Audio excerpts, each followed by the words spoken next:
শ্রেণীর ছাত্রছাত্রীবৃন্দ, আশা করি ভালো আছো সব। স্বাগতম আমার এই ইউটিউব চ্যানেলে।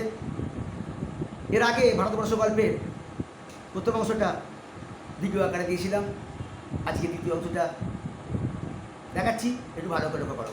আগের দিনে তোমাদের বলেছিলাম যে বুড়ির প্রেক্ষাপটটা, বুড়ি চায়ের দোকানে কীভাবে এলো আর কীভাবে চায়ের দোকান থেকে কত কষ্ট করে নিজেই চায়ের দাম মেটালো, ভিজে ভিজে এলো, নিজেই চায়ের দাম মেটালো এবং যুবকদের সঙ্গে তর্ক করার পর সে চায়ের দোকান থেকে চলে গেল। ভিজে ভিজে যাচ্ছে, কেউ কিন্তু কোনো রকমভাবে তাকে সহযোগিতা করলো না, কেউ আশ্রয় দিল না।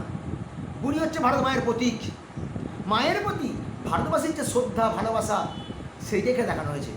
যে বর্তমান যুগে মাকে কেউ ভালোবাসে না, মাকে কেউ শ্রদ্ধা করে না, অথচ মা মারা গেলে মায়ের সম্পত্তি নিয়ে টানাটানি করে। মা মারা গেলে মায়ের মৃতদেহকে পোড়াবার জন্য ছটফট করে ওঠে, মুখে আগুন দেওয়ার জন্য, যেন ভারতবাসীর মনের মধ্যে যেন একটা আবেগ সৃষ্টি হয়।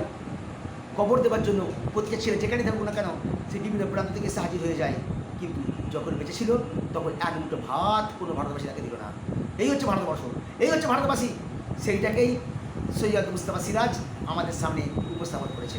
দেখো, তারপর থেকে দেখো, সবাই দেখলো বুড়ি নড়বড় করে বাঁকের মুখের বটতলায় গেল। বটতলাটা ফাঁকা, মাটি ভিজে প্রায় কাদা হয়ে গেছে।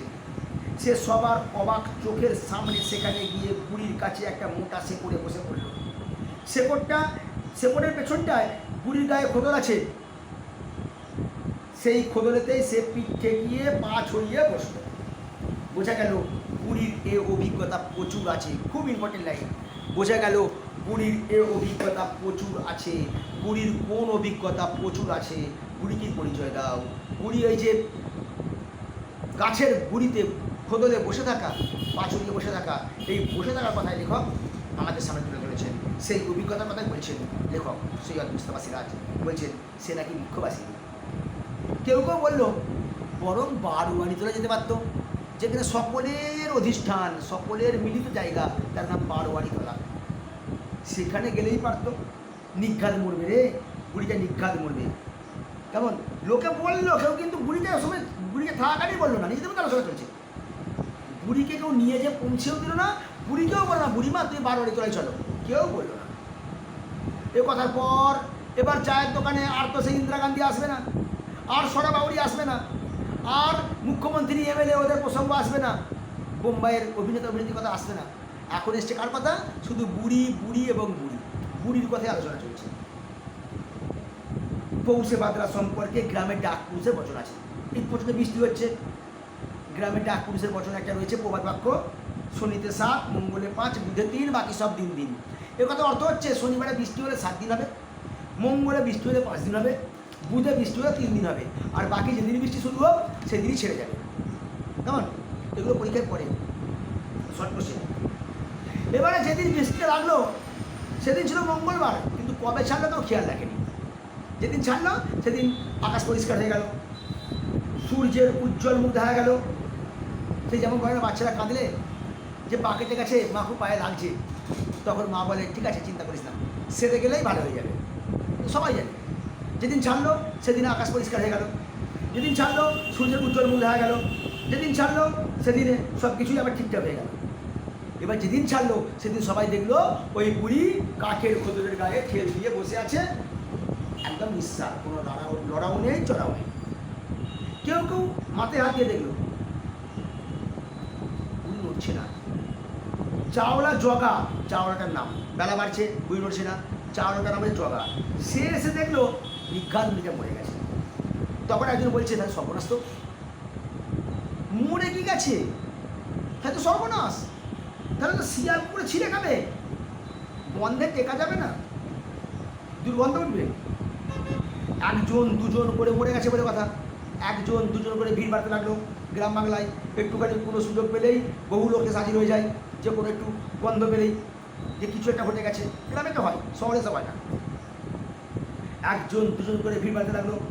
কেউ বুড়ির কপাল ছুঁয়ে দেখলো প্রচণ্ড ঠান্ডা। একজন নারীও দেখলো এরে স্পন্দন নেই তো, অতএব মরাই বটে। যে চৌকিদার ছিল এলাকার, চৌকিদারকে খবর দেওয়া হলো। তখনকার দিনে, এখনকার দিনে সিভিক পুলিশ, তখনকার চৌকিদার গ্রামে নজর রাখতো কে কী করছে না করছে। তাই গ্রামের চৌকিদারকে খবর দেওয়া হলো। সে এসে বললো হ্যাঁ থানায় খবর দিয়ে কী হবে, তখন কাছে ফোন নেই তো ফোন করে দেবে কেউ, ছবি তুলে পাঠিয়ে দেবে, সেসব সিস্টেম নেই। তাই চৌকিদারি যা সিদ্ধান্ত নেবে সেই সিদ্ধান্ত। তাই চৌকিদার খবর দিয়ে হলো, সে এসে বললো থানায় খবর দিয়ে কী হবে, ফাঁপিতে একটা ভিখারি পটল তুলেছে তার জন্য থানা পুলিশ। চৌকিদার খবর দেয়, চৌকিদারের কেমন ভাষা, সেই চৌকিদারও বলছে ফাঁপিতে একজন ভিখারি পটল তুলেছে তার জন্য থানা পুলিশ করে কী হবে, 5 ক্রোশ দূরে থানা খবর দাও, তারপর পুলিশ আসবে, আস্তে আস্তে রাত দুপুর হয়ে যাবে, তত করে গন্ধে টিকা যাবে না, কবে মরেছে হিসেব আছে নাকি, আসবে না, দেখছো তোমরা, দেখছো না কেমন ফুল এবার ঢোল হয়ে গেছে। তাহলে কি করবো চৌকিদারটা, যে ছেলেগুলো সে জিজ্ঞেস করলো, তখন চৌকিদার বলছে দেখ ভালো করে আমার লেখা আছে, আরে একটা কাজ কর, নদীতে ফেলে দিয়ে আয়, ঠিক ক্ষতি হয়ে যাবে। মোড়া পুরাবার কাঠ না জোগাড় করতে পারলে মানুষজন নদীতে ফেলে দিয়ে আসতো, শিয়াল কুকুর শকুন এইসবে খেয়ে নিয়ে যাবে, ঠিক ক্ষতি হয়ে যাবে, যা আবার হয়ে যাবে। বিজ্ঞ চৌকিদারের পরামর্শ মানা হলো, মাঠ পেরিয়ে 2 মাইল দূরে নদী, এখন শুকনো, সেখানে চড়াই ফেলে দিয়ে এলো 5 জনে মিলে। বাঁশের চ্যাংদোলা তাতে করে ঝোলানো হয়েছিল, যেমন করে গরু বাছুর কুকুর মরে গেলে ঝুলিয়ে নিয়ে যায়, পাগুলোকে খড় দিয়ে বাঁধে, মাঝখানে বাঁশ গড়িয়ে দেয়, দিয়ে কাঁধে করে নিয়ে যায় চ্যাংদোলার মতো, সেই রকম করে বুড়ি মরাটাকে নিয়ে গেল, সেটাকেও ফেলে দিয়ে এলো, কারণ এটা ছোঁয়াছুঁয়ি করতে নেই, হিন্দু বাড়ি। বুড়ির শরীর উজ্জ্বল রোদে তপ্ত বাড়িতে চিত হয়ে পড়ে রইল। এবার দূর থেকে সবাই দেখছে যে কখন শিয়াল কুকুর ছিঁড়ে খাবে, আকাশ থেকে শকুন নামবে, সেই সব দেখতে লাগলো। তারপর দেখো, হঠাৎ বিকালে দেখা গেল অদ্ভুত দৃশ্য, এই লাইনগুলো প্রশ্ন হয়, হঠাৎ বিকালে দেখা গেল অদ্ভুত দৃশ্য, অদ্ভুত দৃশ্যটা কি দেখো লেখা আছে, পরপর ছোটো গল্প বলে কম ভাবাই গেছে, এক আসনে পড়ে শেষ করে নিয়ে যায়। মাঠ পেরিয়ে একটা চ্যাংদোলা আসছে, সেটা যখন বাজারে পৌঁছালো তখন জানা গেল ব্যাপারটা, সেই বুড়ির মরাটা তুলে নিয়ে আসছে একদল লোক, মুসলমান পাড়ার লোকেরা, আর সবাই আরবি মন্ত্র পড়ছে, মাথায় টুপি পড়েছে, ফেস টুপি, কেউ কেউ পড়েছে, পড়ে ওই বইটা নিয়ে আসছে। যারা ফেলে দিয়েছে তারা হিন্দু, তারা জিজ্ঞাসা করলো রেগে গিয়ে অবাক হয়ে, কী ব্যাপার মোড়াটা ফেলে দিয়ে শিখে নিয়ে আসছো কেন? তখন মুসলমান লোকেরা বলল বুড়ি যে মুসলমান। তখন হিন্দু লোকেরা জিজ্ঞেস করছে তার প্রমাণ, আবার মুসলিমরা বলছে অনেক প্রমাণ আছে। কেউ কেউ বুড়িকে বলতে শুনেছে, বিড়বিড় করে বুড়ি বলছিল মরবার সময় আল্লাহ বা বিসমিল্লাহ, তাই বুড়ি মুসলমান। গায়ের মোল্লা সাহেব মুসলমান ধর্মের একজন ধর্মগুরু, গায়ের মোল্লা সাহেব সে অকাট্য আল্লাহর নামে শপথ করে বলছে আল্লাহকে কসম, আজ ফজর বলে ভোরের নামাজ খেয়ে 5 বার নামাজ হয়,